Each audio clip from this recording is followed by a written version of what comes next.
प्रकृति की दुनिया रहस्यों से भरी पड़ी है। जब भी हम वाइल्ड लाइफ पर कोई डॉक्यूमेंट्री देखते हैं तो एक जीव जो हमेशा हमारा ध्यान खींचता है वो है सांप। और उससे भी ज्यादा रहस्यमयी क्या है? उसकी वो जीभ, बिल्कुल आगे से 2 हिस्सों में बटी हुई। अब सोचने वाली बात यह है कि क्या ये सिर्फ इवोल्यूशन या क्रमिक विकास का नतीजा है, या फिर इसके पीछे कोई बहुत ही पुरानी रहस्यमयी कहानी छुपी है जो इतिहास के पन्नों में कहीं दफन है। आज के इस एक्सप्लेनर में हम विज्ञान से थोड़ा परे जाकर इसी प्राचीन और बेहद दिलचस्प रहस्य की तह तक जाने वाले हैं। तो चलिए इस रहस्य में गहराई से गोता लगाते हैं और इस बायोलॉजिकल मिस्ट्री की जड़ों को खंगालते हैं। देखिए, विज्ञान के पास तो अपने तर्क हैं ही, लेकिन हमारी प्राचीन कथाओं में इसका जो कारण बताया गया है ना, वो बहुत ही अलग और सच कहूं तो काफी ड्रामेटिक है। ये जो सीधा सा सवाल है कि सांप की जीभ बीच से क्यों कटी होती है, ये असल में एक बहुत ही बड़े और प्राचीन विवाद का नतीजा है। और इस सवाल का जवाब जानने के लिए हमें समय में बहुत पीछे जाना होगा, एक ऐसे युग में जहां श्राप, वरदान और छल कपट की बड़ी बड़ी कहानियां गढ़ी जा रही थी। इस प्राचीन रहस्य के तार सीधे महर्षि वेद व्यास जी द्वारा रचित महाकाव्य महाभारत से जुड़े हैं। यही हमारा ऐतिहासिक आधार है। कहानी शुरू होती है महर्षि कश्यप और उनकी पत्नियों से। उनकी 13 पत्नियां थीं, जिनमें से 2 का इस कहानी में मुख्य रोल है। कद्रू, जो कि सभी नागों की माता थीं, और विनिता, जो पक्षीराज गरुड़ की माता थीं। अब ये कोई आम पारिवारिक विवरण नहीं है, बल्कि सच कहूं तो ये उस महासंग्राम और राइवलरी की नींव है जिसने आगे चलकर प्रकृति के एक बहुत बड़े नियम को ही बदल डाला। महर्षि कश्यप के परिवार में कुछ ऐसा हुआ था जो आज भी किसी ब्लॉकबस्टर डॉक्यूमेंट्री का विषय बन सकता है। और ये बहुत ही शानदार तरीके से दर्शाता है उस हाई स्टेक्स वाली शर्त को जिसने इन दोनों बहनों के बीच एक गहरी दरार पैदा कर दी।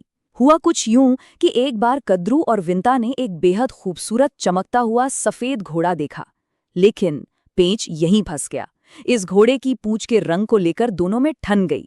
कद्रू का पूरी तरह से दावा था कि इस सफेद घोड़े की पूंछ काली है, जबकि दूसरी तरफ विंता का एकदम स्पष्ट माना था कि नहीं, घोड़े की पूंछ भी पूरी तरह से सफेद ही है। खैर, ये कोई मामूली सी बहस नहीं थी।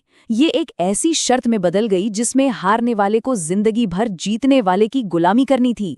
अहंकार की इस लड़ाई ने यहीं से एक बहुत ही खतरनाक मोड़ ले लिया। अब किसी भी कीमत पर शर्त जीतने की लालसा में कद्रू ने अपने नाग पुत्रों को एक आदेश दिया। आइए इस पूरे धोखे की क्रोनोलॉजी को, या यूं कहें कि इस छल की कार्यप्रणाली को स्टेप बाय स्टेप समझते हैं। पहला कदम, नागों ने अपने शरीर का आकार बिल्कुल छोटा कर लिया। दूसरा कदम, वो उस सफेद घोड़े की पूंछ से जाकर बहुत ही मजबूती से लिपट गए। और तीसरा, सबसे अहम कदम, इसका नतीजा ये हुआ कि वो पूंछ दूर से देखने में बिल्कुल काली नजर आने लगी। मतलब ये एक पूरी तरह से सुनियोजित धोखा था, एक मास्टरमाइंडेड प्लान था जिसे सिर्फ और सिर्फ विनिता की आंखों में धूल झोंकने के लिए रचा गया था। लेकिन इस धोखे की कीमत बहुत भारी चुकानी पड़ी। जब कद्रू ने अपने नाग पुत्रों को पूंछ से लिपटने का वो आदेश दिया ना, तो कुछ नागों ने साफ इनकार कर दिया। उन्होंने इस गलत काम को करने से मना कर दिया। अब इस पर माता कद्रू को इतना भयंकर क्रोध आया कि उन्होंने अपने ही बेटों को श्राप दे दिया। श्राप ये कि वो भविष्य में राजा जन्मेजय के यज्ञ की धधकती अग्नि में भस्म हो जाएंगे। इस खौफनाक श्राप से डरकर बाकी बचे सांप फौरन घोड़े की पूंछ से लिपट गए और पूंछ काली दिखने लगी। इस छल का नतीजा, बेचारी विनिता वो शर्त हार गईं और उन्हें कद्रू की दासी बनना पड़ा। सोचिए, अपनी ही बहन की दासी बनकर अपनी आजादी खो देना कितनी बड़ी त्रासदी थी। बस इसी मोड़ पर इस पूरी कहानी में एंट्री होती है विनिता के पराक्रमी पुत्र पक्षीराज गरुड़ की। जब गरुड़ को अपनी माता की इस गुलामी के बारे में पता चला तो उन्होंने सीधे कद्रू और सर्पों से जाकर पूछा कि आखिर इस दासत्व से मुक्ति की कीमत क्या है। और तब नागों ने गरुड़ के सामने एक ऐसी मांग रखी जो लगभग नामुमकिन थी। उन्होंने कहा, हमें स्वर्ग से अमृत ला कर दो तो तुम्हारी माता इस दासत्व से मुक्त हो जाएगी। अब जरा सोचिए, ये कोई छोटी मोटी मांग नहीं थी, सीधे स्वर्ग जाकर देवताओं से अमृत छीनने की चुनौती थी, जो उस समय किसी भी बड़े से बड़े योद्धा के लिए भी असंभव माना जाता था। लेकिन एक बेटे की अपनी मां के प्रति भक्ति ने इस असंभव काम को भी संभव करने की ठान ली। तो आइए आगे बढ़ते हैं और देखते हैं कि यह घटनाक्रम कैसे आकार लेता है और कहानी कितनी तेजी से आगे बढ़ती है। सबसे पहले गरुड़ ने अपनी असीम ताकत और पराक्रम से स्वर्ग पर धावा बोला और अमृत का कलश हासिल कर लिया। दूसरा चरण, गरुड़ वो कलश लेकर आए और शर्त के मुताबिक उसे सर्पों के सामने कुशा घास पर रख दिया। अब ये कुशा एक खास तरह की बेहद पैनी और धारदार घास होती है। तीसरा चरण। शर्त तो पूरी हो गई, लेकिन सर्पों ने सोचा कि भाई इतना पवित्र अमृत पीने से पहले क्यों ना स्नान कर लिया जाए, तो वो नहाने चले गए। और यहीं आता है कहानी का सबसे बड़ा और सस्पेंस से भरा मोड़। चौथा चरण। जैसे ही सांप वहां से हटे, देवराज इंद्र ताक में बैठे थे। वो फौरन वहां आए और अपना अमृत कलश उठाकर वापस स्वर्ग ले गए।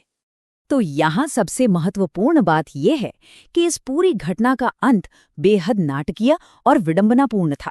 जब वो सांप स्नान करके लौटे तो उन्होंने देखा कि वहां कुशा घास पर कोई अमृत का कलश नहीं है, सब गायब। लेकिन उनके अंदर अमर होने की लालसा इतनी कूट कूट कर भरी थी कि उन्होंने सोचा शायद उस कुशा घास पर अमृत की कुछ बूंदें गिर गई होंगी।